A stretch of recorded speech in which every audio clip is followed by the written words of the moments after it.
Recentemente eu comprei um Nintendo 3DS.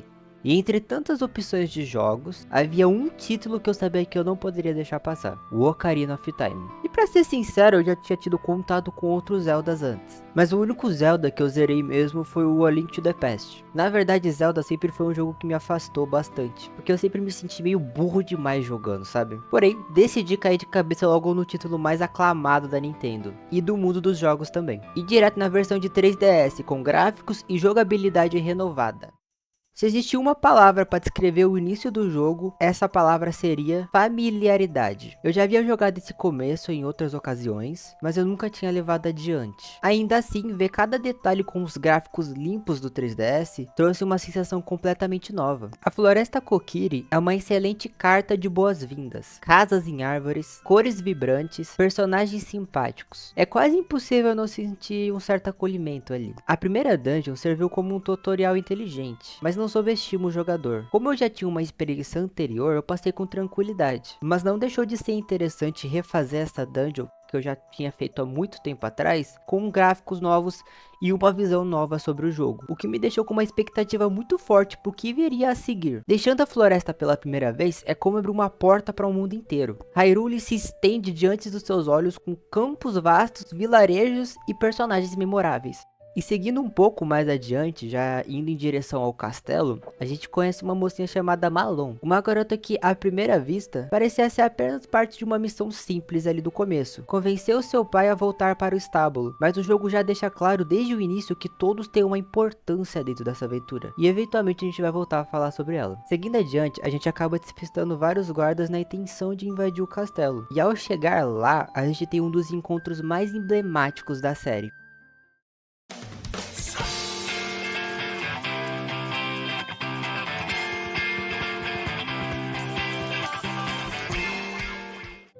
Aqui eu queria destacar uma coisa, o design da pequena Zelda é muito bem feito. Tipo, nada de coroas exageradas ou vestidos extravagantes, ela só transmite uma sensação de uma princesinha, de uma criança.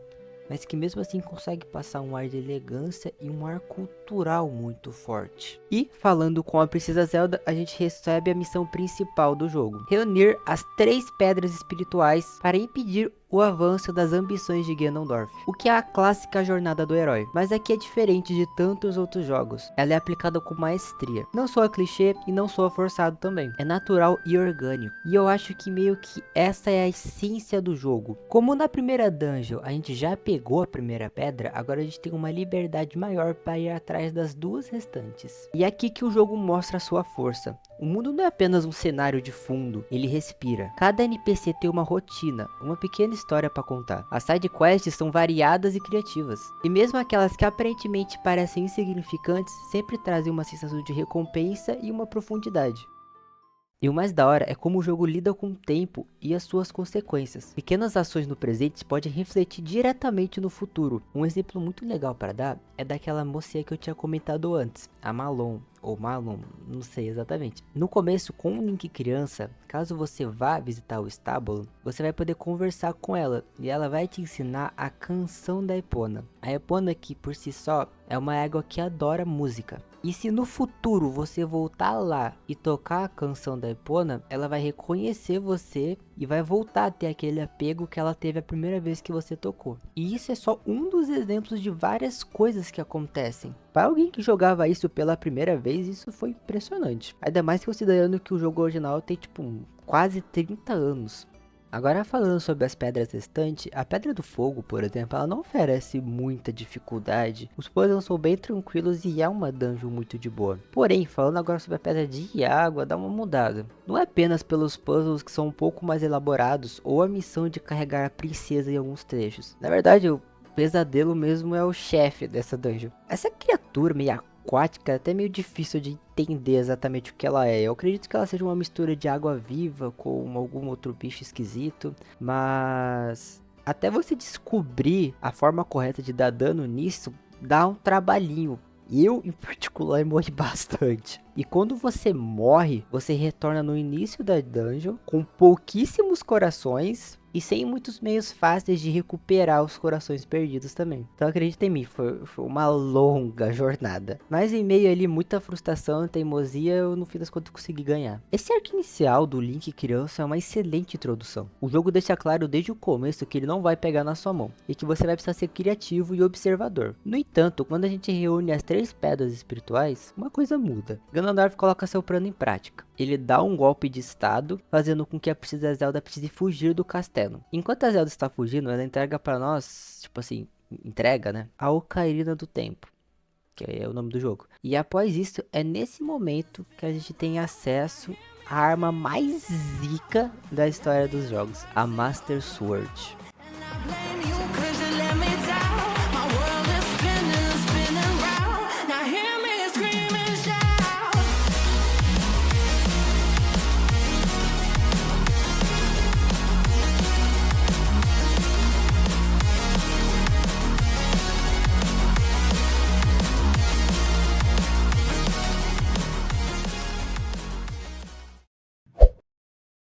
E é aquilo, a gente vai seco levantar a espada e uma coisa meio inesperada acontece, né? Ao empunhar a espada, o Link é selado por 7 anos. E quando ele desperta, ele já não é mais uma criança, ele se torna um adulto. Em um mundo dominado pelo reinado sombrio de Ganondorf, enquanto os sábios começam a se revelar. O contraste entre a inocência da infância e a responsabilidade da vida adulta é muito marcante nessa parte.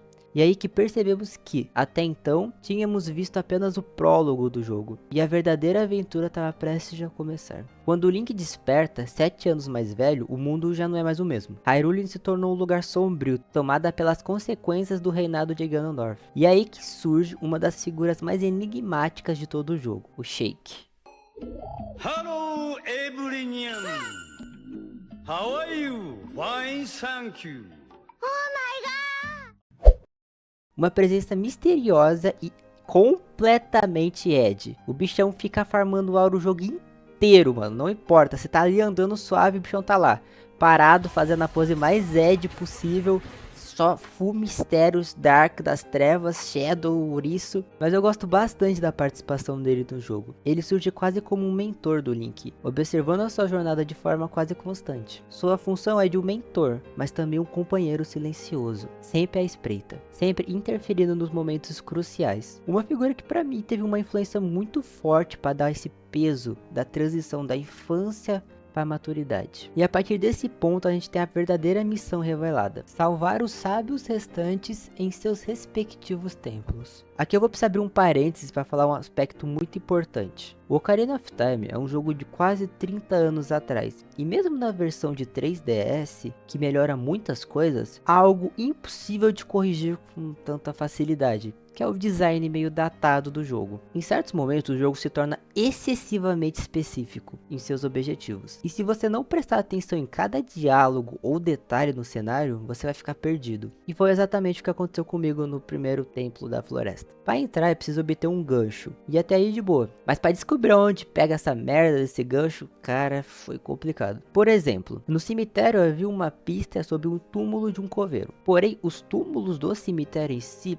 eles não têm inscrições, só os túmulos da família real tinham. E obviamente o coveiro não era da família real. Como a maioria dos túmulos não tinham marcações, e o jogo nunca tinha ensinado que dava para empurrar uma lápide, até porque acho que não é uma coisa que pessoas normais fazem geralmente. Resultado, eu fiquei preso por muito tempo tentando achar onde está essa maldita lápide desse coveiro. E depois assim de quase ter assim, um ataque do coração de ódio, eu tive que recorrer a uma das 2 vezes que eu usei um detonado nesse jogo. Esse tipo de situação acontece bastante, o que é condizente com Zelda. O A Link to the Past, por exemplo, chega a ser infernal nesse aspecto. E sinceramente às vezes pode ser meio punitivo demais. E beleza, talvez pra você, Robertão, barriguinha de chope de 39 anos que zerou todos os Zeldas desde o primeiro, isso seja frescura da minha parte. Mas isso atrapalhou a minha experiência. Se por um lado o jogo pode ser datado em algumas coisas, existe uma coisa no jogo que se mantém intocável, que é a trilha sonora. É impressionante como todas as músicas de Ocarina of Time se tornaram icônicas. E eu acho que todo mundo conhece uma ou outra. Desde as melodias dos vilarejos, até os temas mais sombrios dos templos. Tudo foi criado pensando em criar uma imersão. E é claro, o grande destaque é para a própria Ocarina, né? O jogo busca dar bastante destaque aos instrumentos musicais. E ela se torna muito mais do que um simples item. Você consegue usar ela para viajar, resolver mistério, criar conexões emocionais e até mesmo tocar lá no bailão da XJ sexta-feira à noite. Agora voltando para a missão principal, entre os templos que eu explorei, alguns se destacaram mais que os outros. Por exemplo, o Templo de Fogo foi muito da hora de fazer. Resgatar os Gorons que foram sequestrados e enfrentar os puzzles mais bem construídos é muito divertido. É um templo que assim, ele não é muito complexo, mas talvez seja isso que torna ele mais divertido de se encarar. E quando a gente chega no chefe, você olha e pensa que vai ser um bagulho muito doido, daquele um dragão, serpente, fogo, muito zica. Mas na verdade ele é bem simples, né? Depois que você pega a mecânica dele em si, tipo, você mata esse dragão fácil. Mas ainda é bem satisfatório. Um outro que teve um destaque inesperado pra mim foi o da Caverna de Gelo. Tipo, ele não é um templo em si, eu acho que dá até pra chamar ele de subtemplo de água, e eu não sei exatamente o que as pessoas pensam sobre ele, mas eu em particular gostei bastante. A estética fria, o clima melancólico e a música calma criam uma atmosfera muito da hora. E honestamente os puzzles dali foram muito bons pra mim. Mas o grande destaque pra mim foi o Templo do Espírito. Mesmo sendo um dos últimos do jogo, ele não tem medo de inovar, introduz mecânicas novas e criativas, e seu level design é exemplar. Lá ele te apresenta as mecânicas novas e te mostra como resolvê-las de maneira simples, para depois te dar a liberdade para pensar em soluções mais complexas que ele mesmo apresenta para você. E comparado com alguns outros templos antigos, ele tem uma construção muito melhor e tem um design assim excepcional. Pra mim ele é o ápice do Ocarina of Time. Mas tipo, nem tudo são flores, né? O Templo de Água, por exemplo, ele não é difícil. As pessoas dão uma dramatizada nele, mas ele é muito irritante. Os monstros que foram colocados nele são insuportáveis, mano. É o puro suco do chorume, essa merda desses bichos. E essa constante troca de níveis de água dá uma desgastada. Porém, esse templo tem um momento um tanto quanto especial. Um pouco antes do boss principal, a gente entra numa sala que parece ter um lago raso e infinito, coberto por uma fina camada de água espelhada. Há apenas uma árvore solitária ali no meio, quase como uma pintura surrealista. E atrás dessa árvore surge o Dark Link. 300年経って世界を用意しお前の名を聞かせてくれ。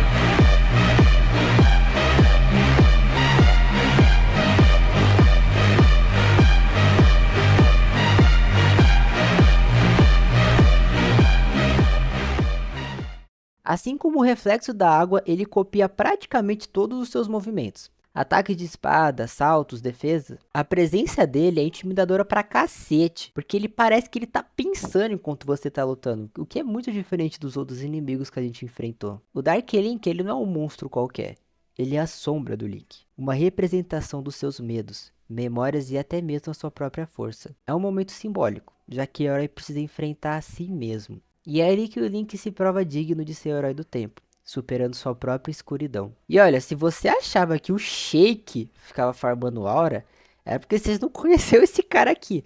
Mano, o bichão, ele pula em cima da sua espada no meio do ataque. Cê é louco, o cara é muito zica. Agora, o que o Dark Link tinha de da hora, o Templo das Sombras tem de tristeza. Só para acessar esse templo já é um teste de paciência absurdo. Primeiro que você vai precisar de uma magia de fogo, que fica localizado num lugar muito específico, que é muito difícil de você voltar. E, além disso, você vai precisar ir naquele poço lá e pegar uma lente da verdade. E nada disso é muito explicado assim de forma clara. A lente até que sim. Mas essa magia de fogo para entrar no templo em questão, de fato, torna toda uma burocracia para entrar nesse templo. E quando você finalmente entra lá dentro, ela é que meio que é uma Dungeon Troll, tá ligado? Então vai estar cheia de armadilha, parede invisível e todo tipo de coisa asquerosa para te fazer passar uma raivinha. Eu confesso que o design em si do templo, ele é muito bom, mas não me pegou. E foi até meio frustrante para mim, para ser sincero. Após a gente salvar todos os sábios e obter uma cacetada de item novo, temos o maior plot twist do game, aquele que ninguém esperava.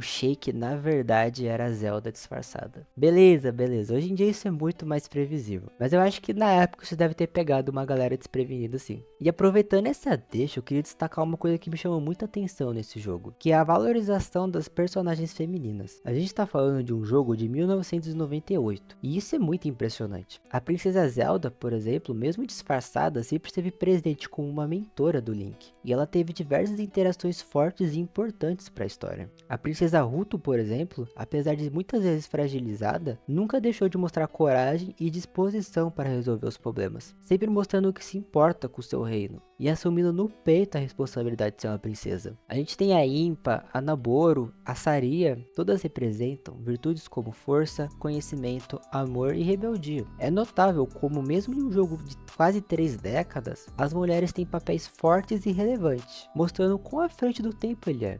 E é meio irônico se você para pensar, né? Porque logo após eu falar isso, meio que a Zelda ela é sequestrada ali e tal.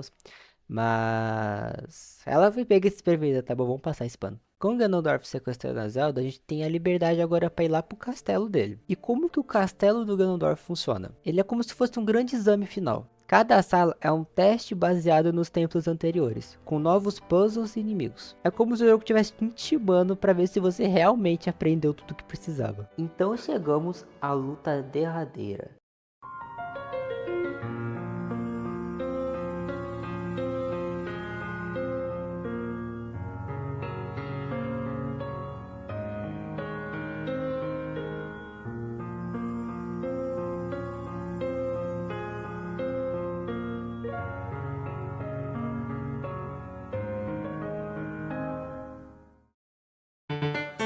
Ganondorf em sua forma inicial não é nada muito ameaçador não. Ele fica usando meio que ataques de magia à distância e exige que você aplica mais ou menos tudo que você aprendeu anteriormente. Mas o bagulho fica louco mesmo quando você derrota essa primeira forma. E aí o Ganon fica meio doidão lá e se transforma nesse bichão aqui.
O design dessa forma é bem intimidador. Pelo tamanho, a força bruta, o impacto visual, mano, o bichão te dá um ataque, arranca 8 corações seu, tá ligado? E o mais doido disso tudo é que, tipo, você enfrenta ele sem a Master Sword no começo, então você vai só no arquinho mesmo. E aí quando você consegue estar encontrando um ponto fraco, ele libera uma espada pra te sentar ele na porrada. Provavelmente não é a luta mais difícil do jogo, mas ela sem dúvidas tem um peso muito forte. E após essa batalha, dependendo do resultado, a linha do tempo dos jogos de Zelda é dividida. E aqui nascem 3 linhas do tempo. A linha do herói derrotado é a linha que o Link perde a batalha contra o Ganon, desencadeando eventos que levam a jogos como A Link to the Past e até mesmo o clássico The Legend of Zelda, o primeiro, aquele do NES. A linha criança. Link ganha a batalha, retorna ao passado e avisa Zelda sobre o plano de Ganondorf, dando início a aventuras como Majora's Mask e Twilight Princess. A linha do adulto. Com Ganondorf selado,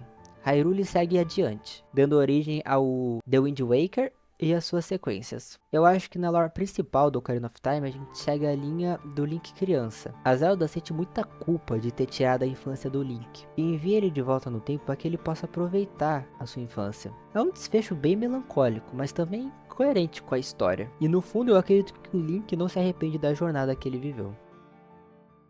E é isso, rapaziada. Chegamos ao fim. Jogar o Ocarina of Time foi uma sensação muito agridoce para mim. É um jogo que, assim, você vai ficar bravo, você vai ficar feliz. irritado, mas é um jogo muito divertido. E eu consegui entender muito o porquê ele é tão aclamado, o porquê que ele é considerado um dos melhores jogos já feitos, porque ele é um jogo muito à frente do seu tempo. A gente tá falando de um jogo de Nintendo 64, com uma complexidade, um mundo rico, é um jogo espetacular.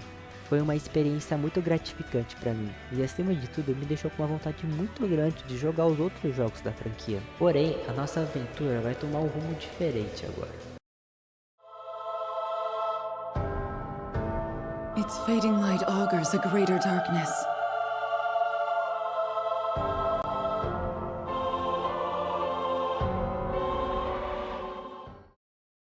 Mas eu agradeço a todos pela atenção e fiquem com Deus.